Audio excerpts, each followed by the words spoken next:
ഇനി എന്ത് തന്നെ നഷ്ടപ്പെട്ടാലും ശരി, ബീഫ് ബിരിയാണി കഴിക്കുന്ന സീൻ ഇന്ത്യയിലുള്ള ഒരു സിനിമയിൽ കാണിക്കാൻ പാടില്ല എന്ന് പറയുന്ന ഒരു അനുകൂലവും ഒരു സംഭവത്തിന് ഞങ്ങൾ കൂട്ടുനിൽക്കില്ല. അങ്ങനത്തെ ഒരു സീൻ സിനിമയിൽ നിന്ന് കട്ട് ചെയ്തിട്ട് സിനിമ ഇറക്കാൻ പറ്റില്ല എന്നുള്ള ഞങ്ങൾ ഇന്ത്യയിൽ സിനിമ ഇറക്കില്ല. അപ്പം ഈ നിയമപരമായി ഉള്ള പോര് മുന്നോട്ട് പോകുമ്പോൾ അത് സ്വാഭാവികമായും സിനിമയുടെ റിലീസിനെ ബാധിക്കില്ലേ? അത് ഇതിന് പിന്നിൽ പ്രവർത്തിച്ച അണിയറ പ്രവർത്തകർക്ക് ഉൾപ്പെടെ അത് ബാധിക്കാനുള്ള സാധ്യത കൂടിയില്ലേ?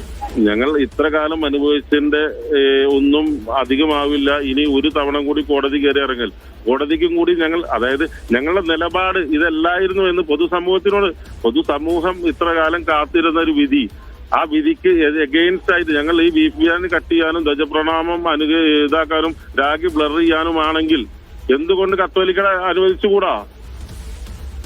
ഈ ഭാഗങ്ങളെല്ലാം കട്ടി വെച്ച് കത്തോലിക്ക കോൺഗ്രസ് പറഞ്ഞത് ശരിയല്ലേ? അങ്ങനെ ഞങ്ങൾ ഒരു വിഭാഗത്തിന് വേണ്ടി മാത്രമായിട്ട് ഒന്നും പറഞ്ഞിട്ടില്ല. അങ്ങനെ ഒരു വിഭാഗത്തിന്റെ ഇതിൽ ഞങ്ങൾ അടിയോറവ് പറഞ്ഞിട്ട് ഞങ്ങൾക്ക് ഈ മുടക്കുമുതൽ തിരിച്ചു കിട്ടണ്ട. ഞങ്ങൾ നാളെ പിച്ചച്ചട്ടി എടുത്ത് റോട്ടിൽ ഇറങ്ങിയാൽ പോലും ഞങ്ങൾ ഈ സിനിമ ഞങ്ങളുടെ ഒരു നീതി നിഷേധത്തിനോ ഞങ്ങളുടെ രാഷ്ട്രീയത്തിനോ ഞങ്ങളുടെ ഒരു ഇതിന് അടിയറവ് വെച്ചുകൊണ്ട് ഞങ്ങൾ ഈ സിനിമ ഇറക്കില്ല. ഏതെങ്കിലും സിനിമാ സംഘടനകൾ പിന്തുണ അറിയിച്ച് രംഗത്തെത്തിയിട്ടുണ്ടോ? സിനിമാ സംഘടനകൾ ആദ്യം മുതലേ പിന്തുണ അറിയിച്ചുകൊണ്ടിരിക്കുന്നത്. ഇപ്പൊ അരമണിക്കൂർ മുന്നെയാണ് ബഹുമാനപ്പെട്ട കോടതിയുടെ ജഡ്ജ്മെന്റ് ഞങ്ങൾക്ക് കിട്ടിയത്. ആ ജഡ്ജ്മെന്റിൽ കോടതിക്ക് പോലും കോടതിയുടെ നിലപാട് പോലും പുറത്തെടുക്കാൻ പറ്റാത്ത ഒരു ബുദ്ധിമുട്ട് ഞങ്ങളുടെ ഭാഗത്തുനിന്ന് സംഭവിച്ചു. അത് ഞങ്ങളെന്ന് പറഞ്ഞാൽ ഞങ്ങൾ രണ്ട് കക്ഷികളുടെ ഒരു ഉദ്ദേശത്തോടു കൂടിയല്ല. ബഹുമാനപ്പെട്ട വക്കീലിന്റെ ഭാഗത്തുനിന്നുണ്ടായിട്ടുള്ള ഒരു ചെറിയൊരു മിസ്റ്റേക്കാണ്. അതിലാണ് ബഹുമാനപ്പെട്ട കോടതിക്ക് ആ ഭാഗങ്ങളിൽ ഒരു തീരുമാനം എടുക്കാൻ പോവാതെ കഴിഞ്ഞെങ്കിൽ ഞങ്ങൾക്ക് അത് അവതരിപ്പിക്കാൻ പറ്റിയിട്ടില്ല എന്നുള്ളതിന്റെ ഒരു തീരുമാനം ഞങ്ങൾ അടുത്ത ദിവസം കോടതി അവതരിപ്പിക്കും. എന്നിട്ട് കോടതി അല്ലെങ്കിൽ അത് ആരും അംഗീകരിക്കണില്ലെങ്കിൽ ഈ സിനിമ ഇറക്കിയില്ലെങ്കിലും ശരി, ബീഫ് ബിരിയാണി എല്ലാവരും കഴിക്കുന്ന അല്ലെങ്കിൽ ഒരു ബഹുഭൂരിപക്ഷം ആൾക്കാർ കഴിക്കുന്ന ബീഫ് ബിരിയാണി കട്ട് ചെയ്തുകൊണ്ടുള്ള ഒരു സിനിമ ഞങ്ങൾ ഇറക്കിയിട്ടുള്ള ഒരു അനുകൂലവും ഞങ്ങൾ നേടാൻ ഞങ്ങൾ തയ്യാറല്ല. വളരെയധികം നന്ദി റഫീഖ് വീര, താങ്കളുടെ പ്രതികരണത്തെ. ഇപ്പോൾ അഹമ്മദ് മുസ്തഫ കൊച്ചിയിൽ നിന്ന് ചേരുകയാണ് വിവരങ്ങൾ നൽകാനായി.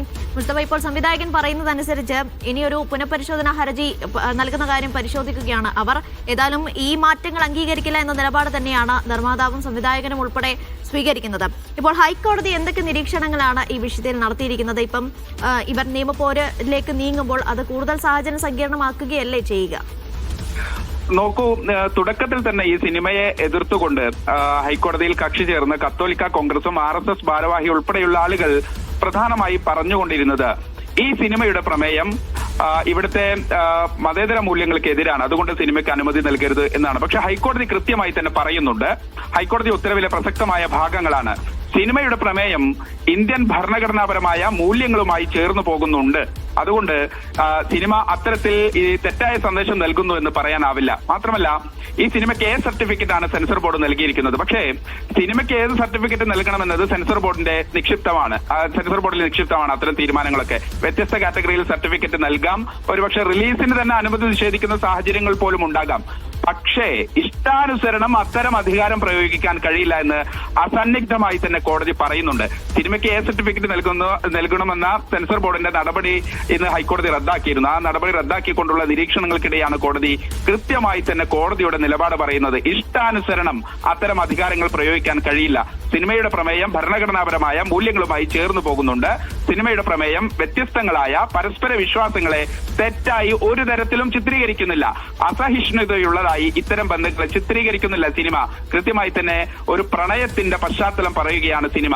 നേരത്തെയുള്ള ഒരു പ്രധാനപ്പെട്ട കത്തോലിക്ക കോൺഗ്രസ് ഉൾപ്പെടെ കോടതിയിൽ വാദിച്ച ചില കാര്യങ്ങൾ, ലവ് ജിഹാദ് എന്നതുൾപ്പെടെ അതിനെ പ്രത്യക്ഷമായി തന്നെ ഈ സിനിമയിൽ വളരെ കൃത്യമായി തന്നെ ഒരു അജണ്ട സെറ്റ് ചെയ്ത് അവതരിപ്പിക്കുന്നുണ്ട് എന്നതുൾപ്പെടെയുള്ള വാദങ്ങൾ ഉണ്ടായിരുന്നു. പക്ഷെ കോടതി പറയുന്നത് മതേതര ലോകത്തിന്റെ സന്ദേശം അവതരിപ്പിക്കാനാണ് സിനിമ ശ്രമിക്കുന്നത്. മതപരമായ നിയന്ത്രണങ്ങളെ മറികടക്കാൻ പ്രണയത്തിന് കഴിയുമെന്ന് സിനിമ സംസാരിക്കുന്നുണ്ട്. വ്യത്യസ്ത മതവിഭാഗങ്ങളുടെ പ്രണയം ആവിഷ്കരിക്കുന്നതിനാൽ ഈ സിനിമയ്ക്ക് ഒരു എ സർട്ടിഫിക്കറ്റ് നൽകാൻ കഴിയില്ല എന്ന് കൃത്യമായി തന്നെ കോടതി പറഞ്ഞു വെക്കുന്നുണ്ട്. അതിനർത്ഥം ഇതിനെ എതിർത്തുകൊണ്ട് സംഘപരിവാർ അല്ലെങ്കിൽ RSSന്റെ ഭാരവാഹി, അതോടൊപ്പം തന്നെ കത്തോലിക്ക കോൺഗ്രസിന്റെ പ്രതിനിധികൾ ഉൾപ്പെടെ ഹൈക്കോടതിയിൽ എന്താണോ പറഞ്ഞത്, സെൻസർ ബോർഡ് ഇതിനെ അനുമതി നിഷേധിക്കാൻ വേണ്ടി ചില കാര്യങ്ങൾ നേരത്തെ തന്നെ നൽകിയ കത്തിന്റെ കാര്യം റഫീഖ് നേരത്തെ സൂചിപ്പിച്ചു. അത്തരം കാര്യങ്ങളെ പൂർണ്ണമായും തള്ളുന്ന തള്ളുകയാണ് ഹൈക്കോടതി എന്ന കാര്യത്തിൽ സംശയമില്ല. സിനിമക്കൊപ്പമാണ് ഹൈക്കോടതി, സിനിമയുടെ പ്രമേയങ്ങൾക്കൊപ്പമാണ് ഹൈക്കോടതി. പക്ഷെ ചില കാര്യങ്ങൾ നേരത്തെ റഫീഖ് സൂചിപ്പിച്ചതുപോലെ കമ്മ്യൂണിക്കേഷൻ അകത്ത് വന്ന് കോടതിയിൽ അവതരിപ്പിച്ച ചില കാര്യങ്ങൾ ഇന്ന ഭാഗങ്ങൾ ഞങ്ങൾ വെട്ടിക്കൊള്ളാം, അതിനകത്ത് എതിർപ്പില്ല എന്ന് പറഞ്ഞതോടുകൂടി അത്തരം വെട്ടുകളെ കോടതി ശരിവെക്കുന്നുണ്ട്. അതായത്